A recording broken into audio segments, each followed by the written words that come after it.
നമസ്കാരം, എന്റെ പേര് അഖിൽ. ഞാൻ ഷിബിൻ. ഓക്കെ, നമ്മൾ ഇന്നിവിടെ എത്തിച്ചേർന്നിരിക്കുന്നത് വളരെ ഫേമസ് ആയിട്ടുള്ള അർത്തുങ്കൽ പള്ളി ചർച്ചിലാണ്. നമുക്കറിയാം, എല്ലാവരും വിളിക്കപ്പെടുന്ന പോലെ തന്നെ അർത്തുങ്കൽ ബസിലിക്ക ചർച്ച് അല്ലേ ഷിബിനെ? അതെ അതെ, അർത്തുങ്കൽ ബസിലിക്ക. അതെ, അർത്തുങ്കൽ ബസിലിക്ക. ഇതിന് ഒത്തിരി ചരിത്രങ്ങൾ ഇതിന്റെ പുറകിലുണ്ട് എന്നാണ് നമ്മൾ പലപ്പോഴായിട്ട് കേട്ടിട്ടുണ്ട്. ഒരുപാട് പഴക്കമുള്ള ഒരു പള്ളിയാണ് ഇത്. വളരെ ചരിത്രപരമായ കാര്യങ്ങളും ഇതില് ഉൾപ്പെട്ടിട്ടുണ്ട്. ഇതിന്റെ സവിശേഷതകൾ എന്ന് വെച്ച് കഴിഞ്ഞാൽ യൂറോപ്യൻ സ്റ്റൈലിലാണ് ഈ പള്ളി പണിതിരിക്കുന്നത്. നമുക്ക് കണ്ടാൽ മനസ്സിലാവും, ഇതിന്റെ ഓരോ കല്ലുകളും അതുപോലെയുള്ള കല്ലുകളാണ്. കരിങ്കല്ല് വെച്ചിട്ടാണ് താഴത്ത് മുതൽ മോള് വരെ പണിത് വെച്ചിരിക്കുന്നത്. അതായത് കുറെ വർഷങ്ങൾക്ക് മുമ്പുള്ള നൂറ്റാണ്ട് പഴക്കം കാലഘട്ടത്തിലൊക്കെയുള്ള വളരെ മനോഹരമായ രീതിയിലാണ് ഈ പള്ളിയുടെ പണി കഴിപ്പിച്ചിരിക്കുന്നത് അല്ലെ? അതെ.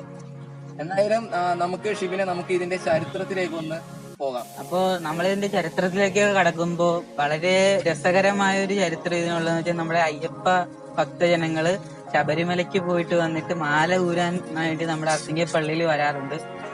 ഞങ്ങളും ഒരുപാട് തവണ വന്നിട്ടുള്ളതാണ് ഈ പള്ളിയില്. പിന്നെ വേറൊരു കാര്യം എന്ന് പറഞ്ഞു കഴിഞ്ഞാൽ, അതായത് വെളുത്തച്ഛന്റെ പഴയൊരു ചരിത്ര സ്റ്റോറി ഇതിൽ ഉറഞ്ഞു കിടപ്പുണ്ട്. അതായത് പണ്ട് യൂറോപ്യൻ രാജ്യങ്ങളിലെ അവിടെ എന്തോ ഒരു എന്താ പറയാ എന്തായിരുന്നു ഒരു രോഗം, മാറാവ്യാധി എല്ലായിടത്തും പടർന്നു പിടിക്കപ്പെടുകയും അവിടുത്തെ രാജാവിന്റെ ഓരോ രാജാക്കന്മാരും അങ്ങനെ അവിടെ പ്രാർത്ഥിക്കുകയും, അന്ന് നമ്മുടെ സെബസ്റ്റ്യാനോസ് ആയിരുന്നു അവിടെ മധ്യസ്ഥയിൽ നിന്നിരുന്നത്.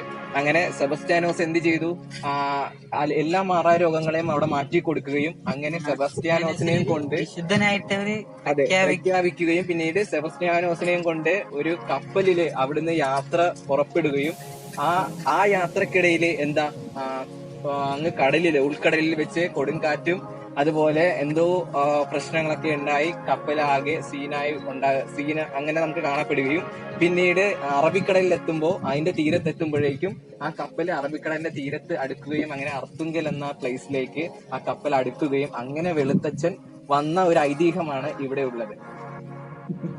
ഷിബിനെ, ഇതാണ് ഇങ്ങോട്ട് വന്നു കഴിഞ്ഞാൽ ആ കപ്പൽ വെളുത്തച്ഛൻ ഇവിടെ എത്തിപ്പെട്ടു എന്ന് പറയുന്ന ആ ഒരു മാതൃകയിലുള്ള കപ്പൽ. ഇത് നോക്ക്, ഇതാണ് ആ ഒരു മാതൃകയിൽ അവർ പണിത് വെച്ചിരിക്കുന്നത്.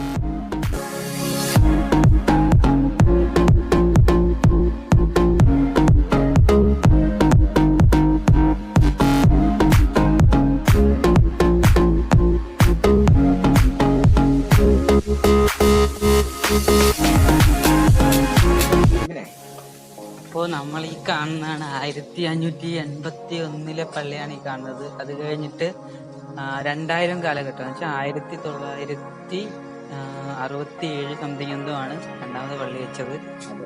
അത് നമുക്ക് ഇങ്ങോട്ടേക്ക് പോയി കഴിഞ്ഞാൽ നമുക്കത് കാണാൻ പറ്റും. നമുക്ക് എന്തായാലും ഈ പഴയ പള്ളിയും പുതിയ പള്ളിയും തമ്മിൽ നോക്കിയിട്ട് എന്താണ് ഷിബിനെ വ്യത്യാസം തോന്നാൻ? പഴയ പള്ളി പഴയ മാതൃകയിലും പുതിയ പള്ളി കാണാൻ പറ്റും. ഇവിടെ എഴുതിയിട്ടുണ്ട് 1581 ദേവാലയം എന്ന് ഇവിടെ എഴുതി വെച്ചിട്ടുണ്ടല്ലേ? പിന്നെ ഇപ്പോഴും അതിന്റെ മുറ്റത്തൊന്നും ഫ്ലോറൊന്നും ചെയ്തിട്ടില്ല. വളരെ നീറ്റായിട്ട് തന്നെയാണ് അവരിപ്പോഴും അത് സൂക്ഷിക്കുന്നത്. അതെ അതെ അതെ, മുറ്റം നോക്ക്. ഈ പഴയ പള്ളിയുടെ മുറ്റം എന്ന് പറയുന്നത് അതെന്താ പറയാ, ഇപ്പോഴും അതുപോലെ തന്നെ കാണുകയാണ്. പക്ഷെ പുതിയ പള്ളി ഇവിടുന്ന് നമുക്ക് സ്റ്റാർട്ട് ചെയ്യുന്ന പുതിയ പള്ളിയാണ്. കണ്ടോ, പഴയ പള്ളിയുടെ മുറ്റം അതുപോലെയാണ്. പക്ഷെ ഇവിടുന്ന് നോക്കുക, പുതിയ പള്ളി സ്റ്റാർട്ട് ചെയ്യുന്നത് എന്താ പറയാ ടൈലോട് കൂടിയാണ് പുതിയ പള്ളി സ്റ്റാർട്ട് ചെയ്യുന്നത്.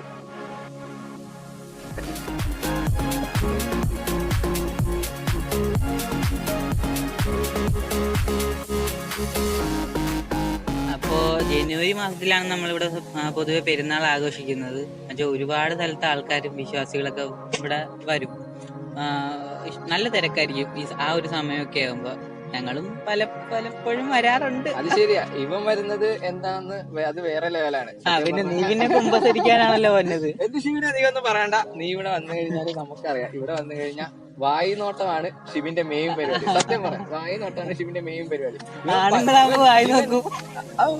നമുക്കിട്ട് എടാ, ഇവൻ ഡെയിലി എന്നെ വിളിച്ച് പെരുന്നാൾ ടൈമിന് പോവാന്ന് പറഞ്ഞ ഞങ്ങള് നേരെ വണ്ടിയായിട്ട് നേരെ വൈകിട്ട് ഇവിടെ വരും. വൈകിട്ട് വന്നു കഴിഞ്ഞു കഴിഞ്ഞാല് നല്ല തിരക്കായിരിക്കും. ആ സമയത്ത് ഞങ്ങൾ നേരെ ബീച്ചിലോട്ടാണ് പോവുക. ഇവിടുത്തെ പ്രത്യേകത എന്ന് പറഞ്ഞു കഴിഞ്ഞാൽ ബീച്ചാണ് അല്ലെ, ബീച്ച് സൈഡാണ്. അതായത് ബീച്ച് ആയതുകൊണ്ട് തന്നെ നല്ല കളക്ഷൻസും കാര്യങ്ങളും ഉണ്ടാവും. ഇവനെ നമുക്ക് എന്തായാലും ബീച്ചിലോട്ട് പോവാം. ഞാൻ പറഞ്ഞില്ല, പള്ളിയുടെ മറ്റൊരു ലോകമാണ് ബീച്ച്. അപ്പൊ എന്തായാലും അത് കാണാതെ പോയാൽ നമുക്ക് അതെ അതെ എന്തായാലും ബീച്ചിലോട്ട് പോവാം. അവിടെ വെള്ളം കുടിക്കാം.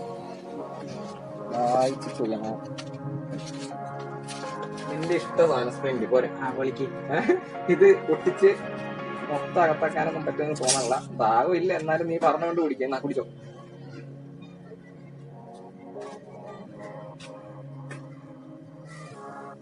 കുടിച്ചോ കുടിച്ചോ. ഇനിയിപ്പോ നമ്മള് ബീച്ചിലോട്ടാ പോകുന്നേ. കുടിച്ചോ. എന്താ ചേട്ടാ ചേട്ടാ പേരെന്ത് ചേട്ടന്? എന്താണ്? ഫിലിപ്പ്. ഓക്കെ. വള്ളത്തിൽ പോകണോ?